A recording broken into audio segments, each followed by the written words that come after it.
The exotic bow Wish Ender is now obtainable in Destiny 2. Along with it comes a brand new 3-player activity called the Dungeon. The very first of its kind in Destiny, the Dungeon The Shattered Throne is essentially a mini raid. The recommended power is 590 light, with the activity having multiple bosses, encounters, puzzles, and a ton of secrets. As of right now, there is no time frame in which you have to complete the mission. Bungie confirmed it will be sticking around for quite a while, so there is absolutely no rush to level up and try to beat this right now. I will have a full guide on how to beat this dungeon uploaded as soon as I possibly can. So how do I get the Wish Ender? Let's take a look. Be warned, there is going to be a ton of spoilers in this video, so if you haven't gotten a chance to try this out for yourself, I would highly recommend jumping in and experiencing it blind if you are capable. To begin the Shattered Throne dungeon, you'll need to head to the Confluence to find the Stargate beneath the Blind Well. The fastest way to get to this gateway is to go to the Spine of Keres. Jump off the bridge down to the Taken portal and use that to teleport a few rooms away from the Confluence. Once you go through the portal, turn left and you'll see the giant glowing archway lights straight ahead of you.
Once here, you can talk to Sadia and she'll prepare you for the fight. You can simply walk up to the portal and start the mission now. The first step of the Wish Ender quest requires you to fully complete the Shattered Throne dungeon. After you beat the ogre boss, in the very next room you'll meet a statue. You will be prompted to give the statue your Awoken Talisman quest item. Once you do, it will disappear from your inventory and you'll be ready for the next step. Now that you've defeated all the encounters, including the encounter after the statue, you'll have to visit Fourhorn Gulch in the Tangled Shore. Here you will find a Tolan Spark next to this hut which you can interact with. This will begin a mission to take down some bosses in a secret location within the Tangled Shore. I won't spoil the mission for you guys because it is really fun and the area you go to looks insane. The mission is 580 power, so it won't be as difficult as the Shattered Throne, but enemies here are certainly still a threat. After successfully completing the mission, you'll be rewarded with 3 tokens. Hold on to them because the next step is returning to the Shattered Throne, dunking relics into statues, and spawning mini bosses to make those 3 tokens you just got worthy. The very first relic you need to grab is in the beginning of the mission, right after the first symbol you see. When you pass the doorway with the first symbol, head outside and scale these rocks to the right. You'll be able to clamber on top of this statue, and jumping across brings you right to the relic.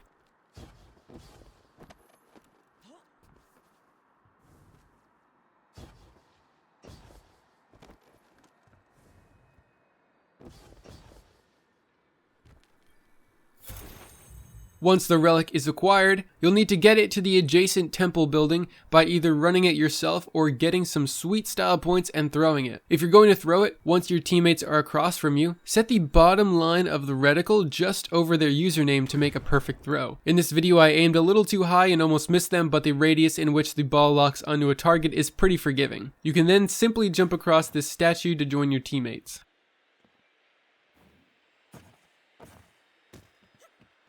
I believe the relic has to be passed from one teammate to the other to supercharge it, so for the meantime just do that just in case. Once across, you can dunk the relic into the statue that is missing an orb. This will spawn 2 massive Taken Minotaurs. They're not that hard to kill, so it should be a fairly easy fight. Killing them turns one of your tokens into a worthy token. Somehow the relic respawned and my friend was able to pick it up, so ignore the fact that he has a duplicate relic in some of these clips, it was just glitched. You'll only be able to hold 1 relic at a time normally. The next relic is in the Ogre Beam room. As soon as you enter, take the first right along the beam, and you'll see the relic sitting behind this wall.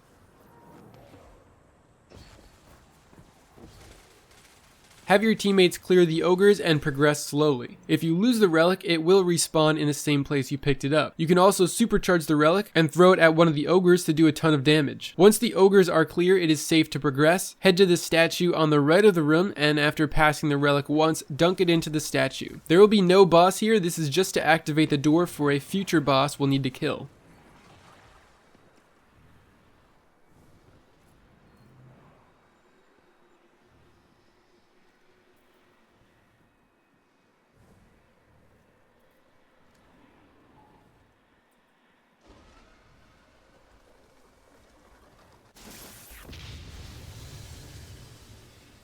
Once you get to the Thrall Gauntlet, where you walk very slow and cannot double jump at all, as soon as you enter, turn right and you'll see the relic sitting in the corner. You'll need to pick it up and have your teammates defend you from the Thrall. Escort the ball carrier all the way to the end, and once you drop down over this ledge, look to the right to see the third awoken statue and dunk the relic in.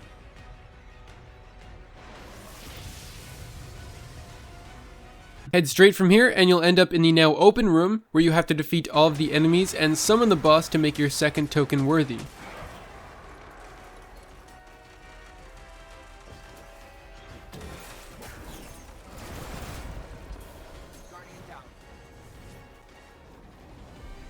The final relic you need is going to be in the ogre encounter. A red bar taken minotaur called Fleeting Shade will spawn in near the back of the room. You'll need to find him, kill him, and then a relic will spawn in the center of the back of the room near the exit. Take this relic and dunk it in the statue that is placed to the left of the room if you've just entered the encounter.